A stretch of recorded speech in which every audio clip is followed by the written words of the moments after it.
SL9 because you have to do multiple challenges for this weapon, but it doesn't move either, as you can see. So hello gamers and welcome back to another video. Today we'll be covering the top 10 no recoil weapons in Battlefield 6. So if you've had trouble with recoil in this game, or you just want a chill and laid back experience, these weapons will do extremely well. If you're enjoying these videos though, make sure you like and subscribe. But yeah, let's just get into it.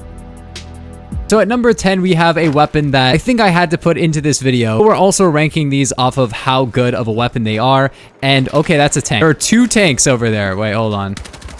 As you can see, the AK-203 is extremely accurate. But if you want the full breakdown of this weapon, go check out my carbine ranking video, where I go into why this weapon is not very good, to be honest with you. There's no denying that this weapon doesn't move, but the damage is just really bad. I won't go too far into it because I talked about it literally yesterday, but it does have very low recoil, so it had to go on the list. But next up, we have the L110, which honestly, even when you stand, it has pretty good recoil, but the main thing that makes it extremely accurate is, of course, going prone with the bipod. And this is with a suppressor as well, keep in mind. It isn't the highest damage LMG, but it's definitely not the lowest either. It does great damage, and it just doesn't move, especially if you go prone. But honestly, you can run a suppressor on it like I'm doing here and have really good recoil. Like, you don't even need recoil control attachments, and you can stand and shoot. It's definitely not the most no recoil gun here, so I didn't put it super high on the list, but to be honest with you guys, the recoil that it does have is extremely easy to control. Definitely one of the best weapons in the game for sure. Like, look at that, bro. I'm just not a big...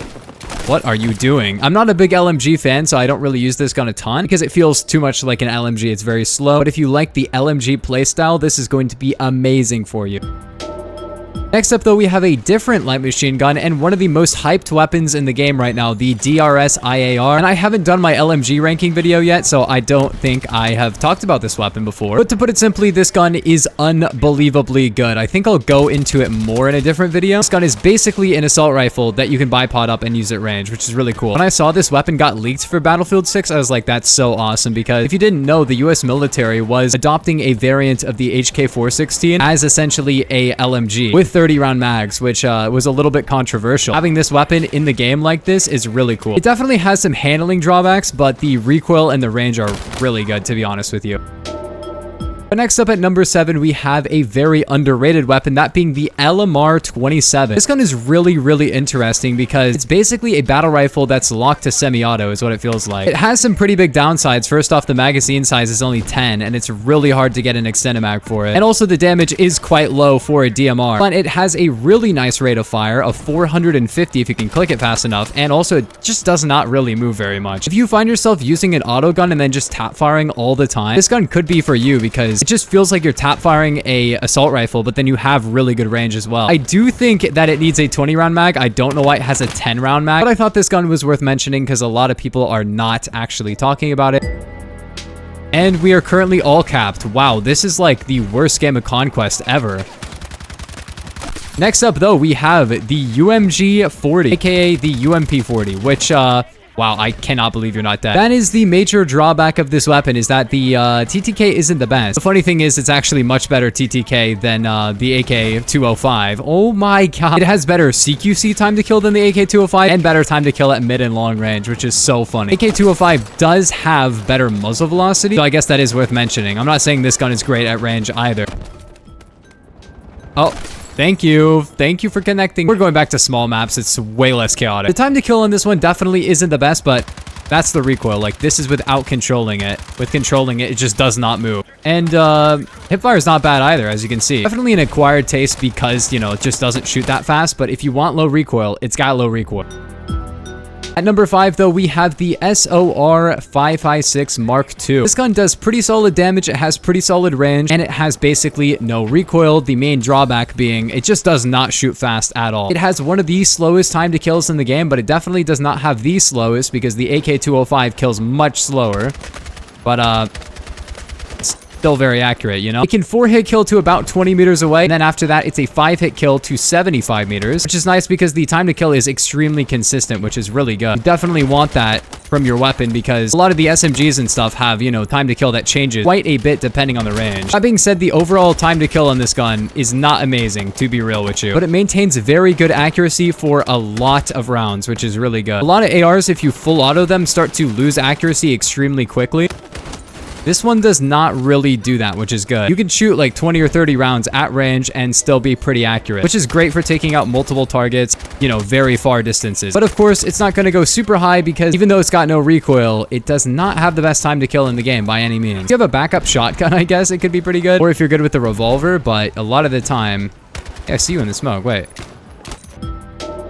But next up at number 4, we got the PW5A3 or the MP5. The MP5 is an amazing weapon because it has extremely low bloom, extremely low recoil, and it also has a very nice time to kill up close as well. It has a fire rate of 770 rounds a minute. That was probably a mistake. You are not very good at the game, which isn't really the fastest fire rate for the SMGs, but it's quite good.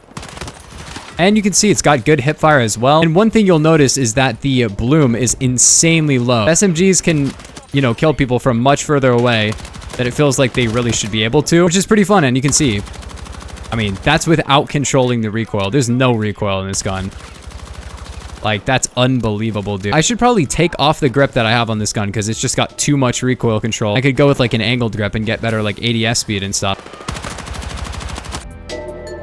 At the number 3 spot, we have a weapon that a lot of people don't even have yet, that being the SL9, because you have to do multiple challenges for this weapon, but it doesn't move either, as you can see. This gun is really interesting because it's a lot like the UMP, except it has significantly worse range, but it does the same amount of damage up close, and then it actually has a faster rate of fire and kind of just better handling as well. Definitely holds its own up close better than the UMP. And yeah, this gun just does not move. Like, this is one of the guns that like does not move. Like, that's without controlling the recoil. This is with not much of a recoil setup at all either. Like, it just doesn't move. Super easy to control, and the handling is really good as well. Comes with an angled grip that gives you the fastest ADS speed in the game, as you can see. And I mean, like, if I control it, it just doesn't move at all. It's insane. Not to mention this gun can have a 60 round magazine, and the recoil is so good, like, you don't really need the other attachments, and you could just spend most of your points on a 60 round magazine. And with 60 rounds, you can practically kill any player at any distance.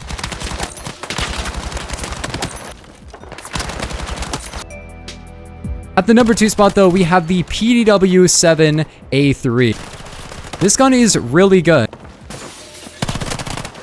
Bow, got it. This weapon has 950 RPM, but it feels like, I don't know, it just doesn't move because it doesn't really move. With this setup, it does that for recoil, right? And you can just like pull down and it has no recoil. And I am running a setup that pretty much increases your recoil. I'm not even kidding. I'm running tungsten core ammo, which is increasing my recoil. And I'm using like an angled grip, which is barely reducing my recoil. So overall, I basically have nothing for my recoil, and it's still this accurate, which is kind of insane. The damage per shot is actually not very good on this gun, but it fires fast enough that the TTK is still pretty good. And then of course it has amazing handling, great hip fire, and it just shoots really fast. This gun is really cool because you can build it for whatever you want, and it probably still has no recoil. I would be very surprised if you could make this gun have recoil.